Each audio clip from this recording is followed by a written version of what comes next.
from the great-grandson of Dr. Ristine. And he has a lot of questions about Dr. Ristine. And so when I went to the files, I found that some of our information between Dr. Ritter and Dr. Ristine have been kind of confused because the names are the same, their times were the same, there were so many similarities. So part of this process is taking care of that and finding information for him. And then Roger had a good point. He thought Dr. Risser should be up there too because it just kind of, goes along. All the R's are up there. All the R's, that's right. So Macokota has been fortunate with their wonderful country doctors over time. But these two men, you're going to see a lot of things in common, and you're going to see a lot of differences. They were contemporaries, pretty much. They came here about the same time. They had to practice medicine in the same facilities because there were only so many, and so we know that they came in contact with each other. They both lived on South 2nd Street when they were here. And then you'll also hear some very significant differences. And from a little audio clip that we got from the great-grandson, maybe they weren't that fond of each other. But who's to say? Who's to say? Okay, so first of all, we're going to talk about James Oscar Ristine, Dr. Ristine. And he's known, according to everything we can find here, as the typical beloved country doctor. And it's been noted that in Jackson County, at least, he was probably the last of the old-fashioned country doctors, the one that went out to your house and took care of you and did the things that country doctors did. He was born July 1st of 1865 in Crawfordsville, Indiana. His parents were Jacob and Frances Ristine, and Jacob was interesting in his own right. He served the entirety of the Civil War.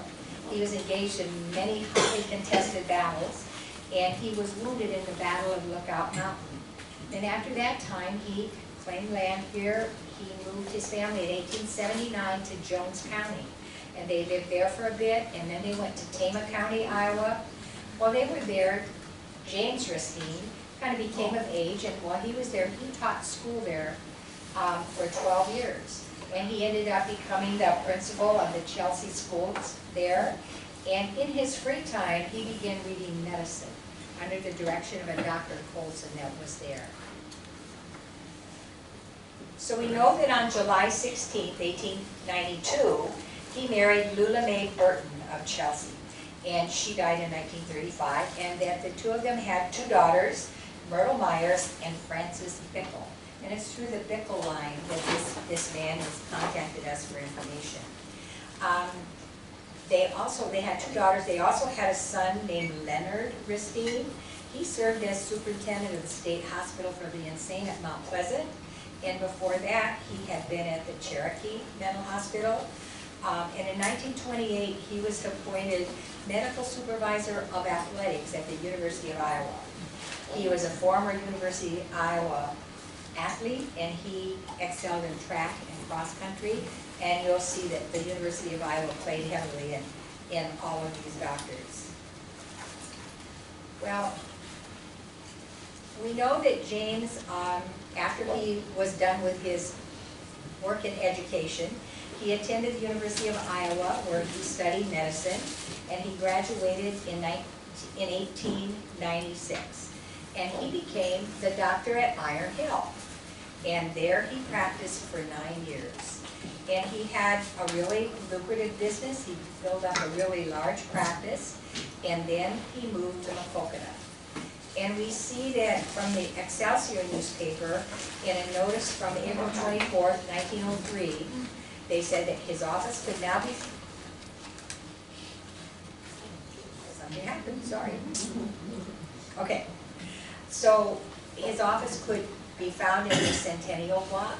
So there, you know, that Centennial Hall, and it's a wonderful building that's still standing in downtown Macokota.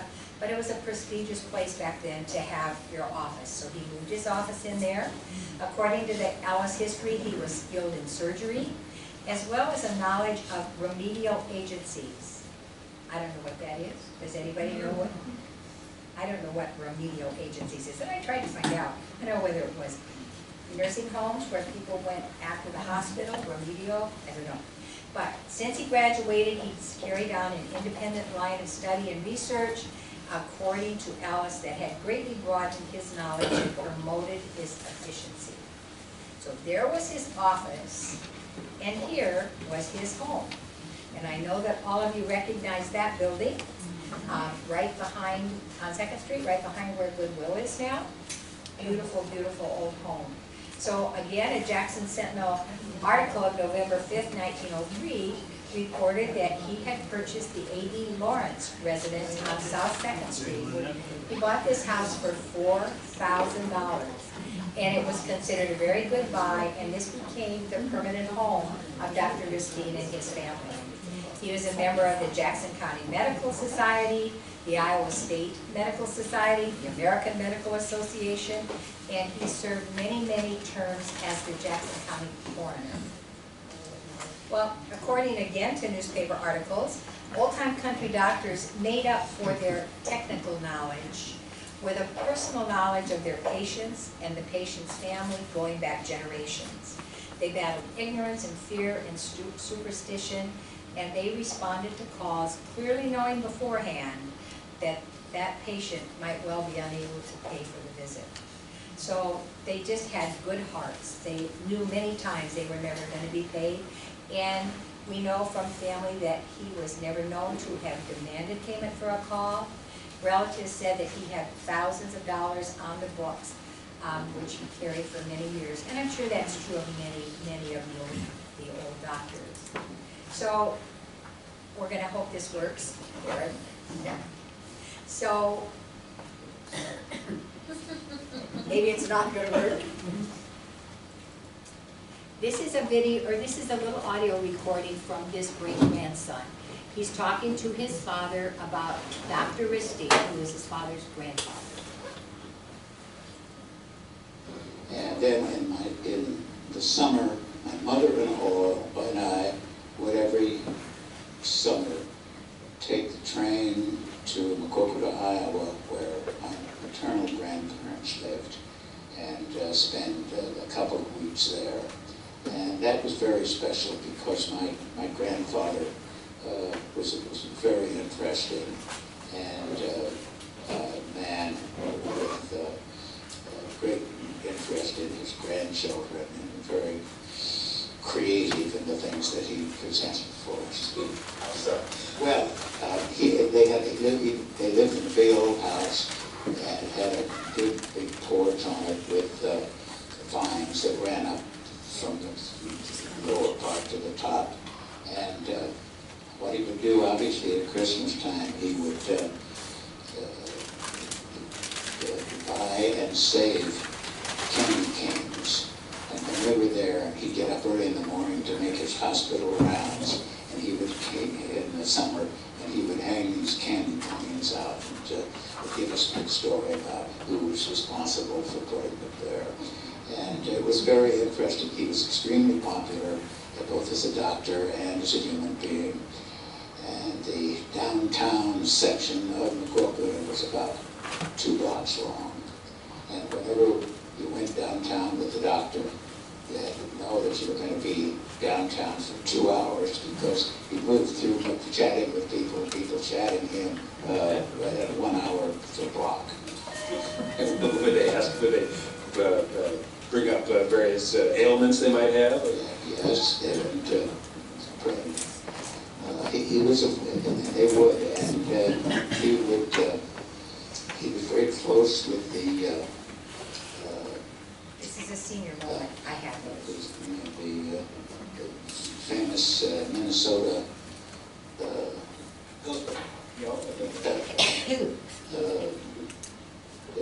big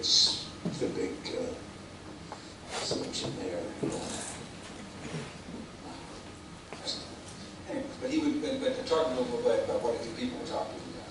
Oh, well, they talked to him about their ailments and their children and their grandchildren and problems that they had in their family, if any. Of course, during the Depression, there were a lot of problems, and he was always very sympathetic. So I know that when he died, he owned a farm, and he had a worker who ran the farm, and we would go down there on the weekends and so on.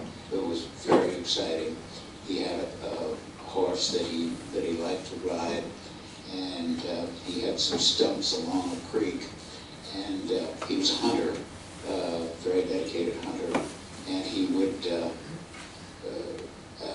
ride his horse at a gallop through and shoot cans off these stumps that he had there and things like that.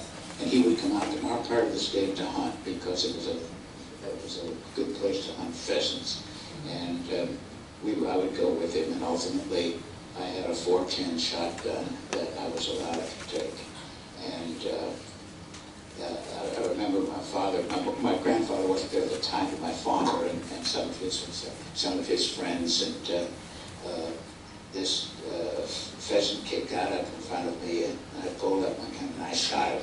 And I still remember them saying, "Oh, he's got the old doctor's eye. He's got the old doctor's eye." Wow.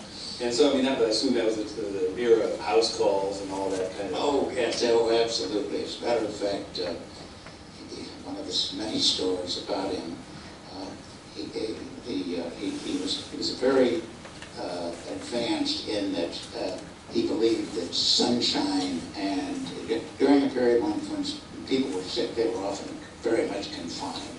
He thought fresh air and sunshine were good, and for people to go. So he had a patient who had some sort of ailment, and they had him in a sunroom, and when he saw him, he said, "Now you be sure to have it open all the windows. I want the weather's nice and warm. I want fresh air." So, according to the story, he was going down the street one day, a nice sunny spring day, and he looked up and the windows were all closed. So he walked in the house and kicked the glass out of all of the windows. And what about his wife, your grandmother? Yeah, she died when I was still quite young, and she was not in good health, and I have very vague memories of her, except that she had a kind of rival with a neighbor, and this woman was a good cook, and my grandmother would ask her for recipes for things that she made, and she always insisted that she change the recipes somewhat so that hers wouldn't be as good as her neighbor's. But it was great. I think there were two doctors in McCorkle at the time, the two that I know of. I think they might be my grandfather. Yeah, one of my grandfather, and they were not very close. And I think their styles were quite different.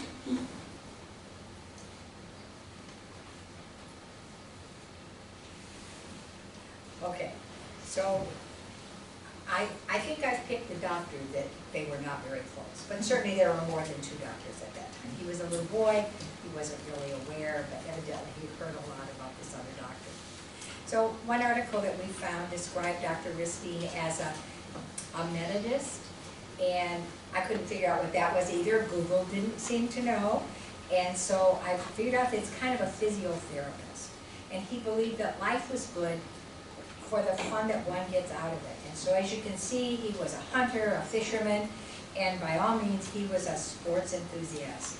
And one fall, he missed the first University of Iowa homecoming football game in 27 years. This was because he stayed in town on an obstetrics case. And 2 hours after the game was over, Doc telegraphed all his friends in Iowa City and said, "I could have made it and got back in time, the baby isn't here yet." So he was not happy. But he continued his practice of doing good with his patients, regardless of the conditions. He traveled as far as he possibly could by car, then often he was picked up by a team, or he continued on foot. And during his last year, he set out on an obstetrical call, driving his own car as far as the roads would permit. At that time, he was met by a team and driven to a flooded creek. There, the team was unhitched, he rode one of the horses across the creek and onto the farmhouse where he delivered a baby. And he was 73 when this happened. And many stories like this were recalled by his family and his associates. And during his very last week, he was called out, his last week of his life, he was called out on a county case to deliver a baby. And leaving the patient's home about midnight, after spending several hours there, Dr. Ristine reached into his pocket and left a $5 bill, which was a lot of money back then, a $5 bill with the mother to secure food and other necessities. And the next day, he billed the county $15 for the trip, which was only about half of the average charge. Now, though Dr. Ristine had been in ill health for a couple of months, he continued to work until a week before his death, when he was put in the hospital in Davenport. He died at the age of 74, and he's buried in Mount Hope Cemetery. So I have to always show this because I think this is one of the most beautiful pictures that we have in our photo archives. But this Jackson County long remembered their county doctor. He served this community for more than 40 years, and his death was deeply felt by hundreds of families throughout the community. His body was at the Buckner Chapel Monday through Friday, and over 1,000 people stopped to pay their respects. And the Congregational Church where his services were held was overflowing.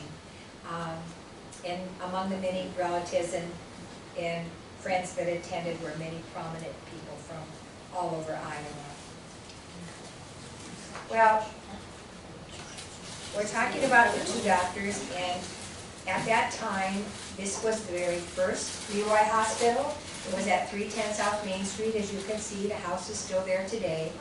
And according to Jerry Rasmussen's book, they were here, and after 2 years of being open, they were so drastically overcrowded that they moved the hospital to 212 South 2nd Street, leasing the lovely home of Dr. Ristine. We have thought that Dr. Ristine gave that house for a hospital to the people, but in a couple places it looks like maybe he leased, or his family after his death, his family leased it to them. Dr. Ristine's house was completely remodeled. They added an operating room, and they continued there until April 21st of 1945, when a shortage of nurses forced its closing. We talked about that a couple weeks ago. Over 8,000 babies were born in that hospital, 8 in a 24-hour period. Dr. Franks was the baby doctor, and when Lillian Fairbrother told him that they were closing the hospital, she said he hit the ceiling and bounced up and hit it again. And he said if they wouldn't do it, he would. He would run the hospital. But she said he soon found out that there were just not enough nurses left to give adequate patient care, and the hospital did close. And of course that was because so many of our nurses had entered various military services to give their service during the war. So there was no way to keep the hospital open. So, but while they were both at this hospital, Dr. Ritter and Dr. Ristine, they must have had a lot of interaction going on. And there you can see, this is today's picture of Dr. Ristine's home. But it was his home, it became the hospital, I think it was a nursing home after that. And a couple days ago, this was it, and it's now a very attractive apartment building on South 2nd Street. So that's Dr. Ritter, Dr. Ristine. So, moving along to Dr. Ritter. He was the second doctor that we're going to talk about today, and maybe the doctor that was being referred to earlier. And there was a piece that was written by Grace Hollihan, the early curator, where he has quoted as saying that he was born in a log cabin on a farm near Cascade, April 27th of 1869.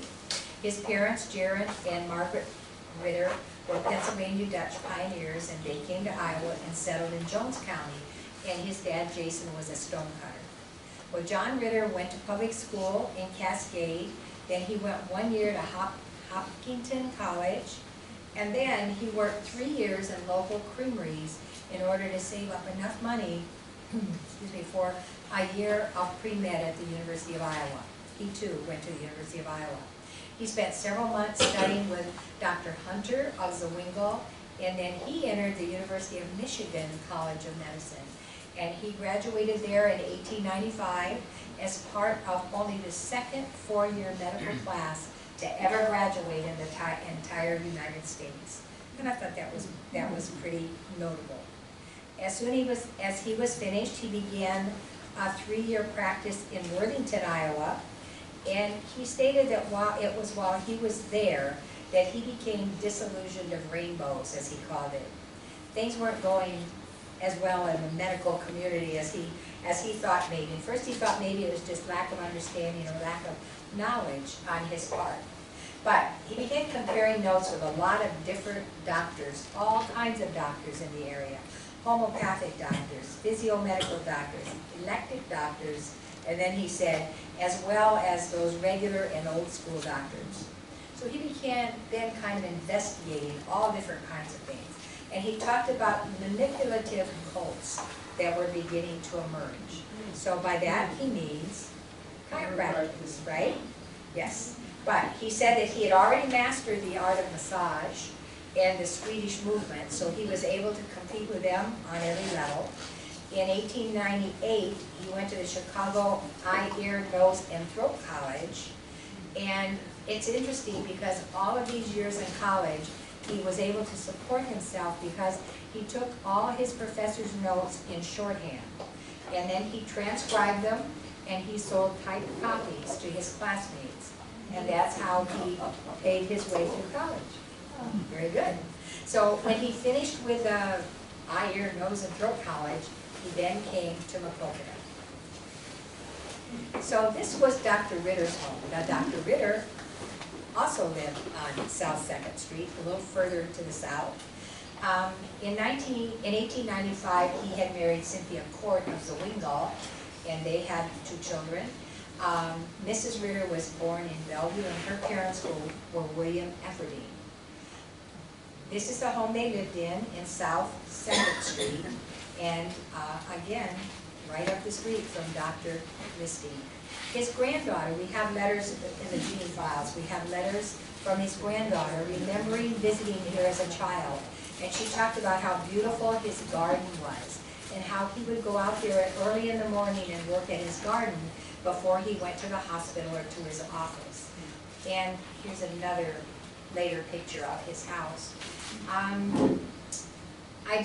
thought it was interesting because in 1914, there was an article in the paper saying, inviting everybody to come to Dr. Ritter's ginseng farm that was on South Niagara Street. Did you know about that? There was I mean, who would have thought there was a ginseng farm in Macokota at that time? But it just fit in with his gardening and everything. And the paper reported that he was expecting a neat revenue as soon as the roots were of marketable size. And so then from the granddaughter, I can see that his property on 2nd Street went all the way through to Niagara Street. So it went the full length of the block. So it must have been at the other end of that garden where he had his ginseng business. So, Dr. Ritter's office, I know you've all seen pictures of that. It's on West Pleasant Street in the historic district. It was a little brick building right across from the Midland Hotel that became the Lechtenberg Apartments that became the, I don't know what they are now, the Stickley Apartments now, right across the street from that. So that is Dr. Ritter's office, and that's Dr. Ritter standing in front of his office. And there's his office in the background, and a lot of times rural graduations every year took place either on that street or in front of the library, which is right around the corner, right? So again, Dr. Ritter's office. And I found out that he delivered my mother. His name's on her birth certificate. So, and then we have I don't have very many pictures of him. We need some more. And then this was an interesting picture on the steps of the library, Ritter's Brownies. And Karen and I were trying to figure out what that was. We thought brownies were little Girl Scouts, but this is evidently earlier than, it says 1909. but it must be a group that he was sponsoring or something. So though Dr. Ritter was a successful general practitioner, he too served as a coroner for a couple of years. He had a keen interest in other aspects of medicine. He thought out of the box. He perfected a material used after operations to prevent adhesions, which were a big problem back in the day. But his greatest interest was in the treatment of hypertension, hypotension, and peptic ulcers, which he cured through something called nascent endocrine therapy. And he published a book by that name, Nascent Endocrine Therapy, in 1940, and we're told that that book was distributed to medical schools throughout the world.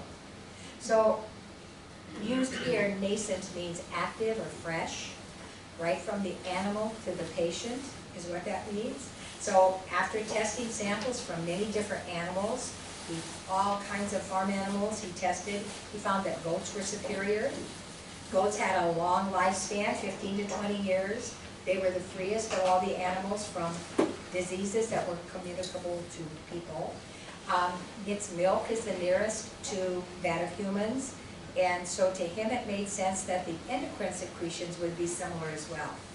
And both had similar, both men and goats have similar reactions to medicine, and he found that his patients' reactions were prompt, definable, and reliable, and so he had great success using this endocrine therapy.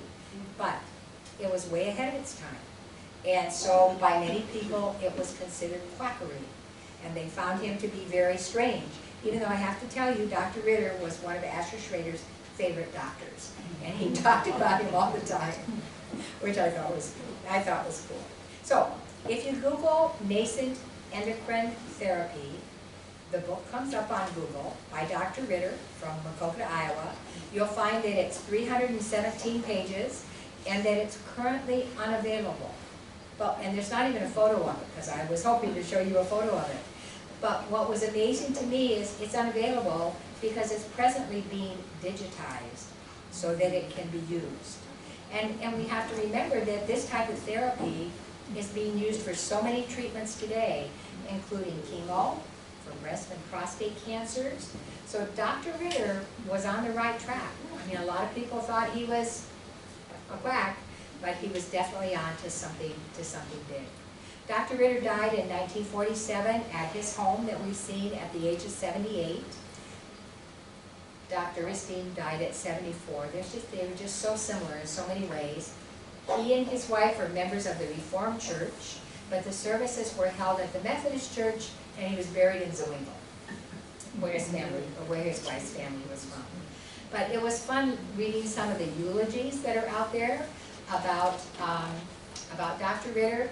One was from John Shaw, that we all know, writer of something of the Guard, Changing of the Guard, that was about Clinton Engine, right? So John Shaw wrote a eulogy, and it's entitled Eulogy to a Great American. Ritter's genius made thousands healthy. Saying that the world had lost a great medical mind, a specialist in endocrine therapy, though most of us thought that he was just plain old Doc Ritter who had some kind of goat medicine that made people feel better. Here was a man who drifted from the characteristic rural practitioner's role of treating dandruff, ingrown toenails, and everything in between. That was kind of a put down, right? 25 years ago, he stepped beyond the ranks of the familiar horse and buggy pill peddler and specialized in endocrine therapy. And he developed what should have been a discovery of world-shaking magnitude when he perfected the use of endocrine glands from goats in the treatment of high blood pressure.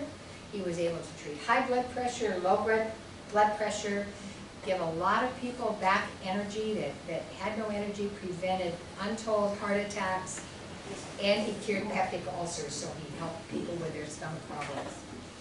So that was his eulogy, or at least part of it. It was very long and involved. Philip Hayes, and a lot of you remember Philip Hayes, who went to school here. He wrote an editorial for the Makokata in 1948. And he said, Dr. Ritter never made big news in a big way, but it was through his own modesty and his own request.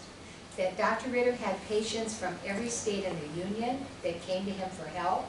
And in just one day, he had people from 7 different states that came here for help. Clients, he cured over 5,000 in his lifetime, and they were among the great and near great of this country. Philip mentions that though he was scorned and ridiculed by a narrow element of his profession, none of his critics ever equaled his method.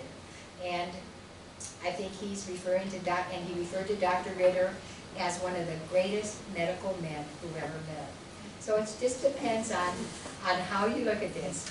2 very different doctors in a very little town in Iowa that both did great things. We know that there were other doctors like Dr. Risser here at that time, right? But Dr. Ritter and Dr. Ristine certainly deserve to be remembered. Neither one are in our Hall of Fame. And maybe they should be. Hint, hint, hint, hint. Because somebody has to nominate them. And perhaps, and I've kind of talked to Dr. Ristine's grandson, great-grandson, that perhaps he might be interested in doing that. So anyway, just for those of you who haven't read about Dr. Ritter, he used active serums from goats. He used castrated goats. He used serum from there. He used serum from all of their different pituitary glands and different things to make this serum that he used. And we do have, I don't know who did it, but somebody, this 317-page book that we don't have and we have never seen, we here have never seen, at one point someone loaned a copy to the Historical Society and somebody kind of abridged it. So we have 7 or 18 pages of what they considered the high points. And there's many testimonies by people that you will remember and probably knew about how Dr. Ritter's work just saved their lives, improved their lives, etc. So just very interesting. So does anybody remember any stories about other than Asher, who isn't here to tell us? Remember stories about any of these 2? Okay. Anyway, that is our 2 doctors, Dr. Ristine and Dr. Ritter. Don't forget the Hall of Fame. So thank you very much.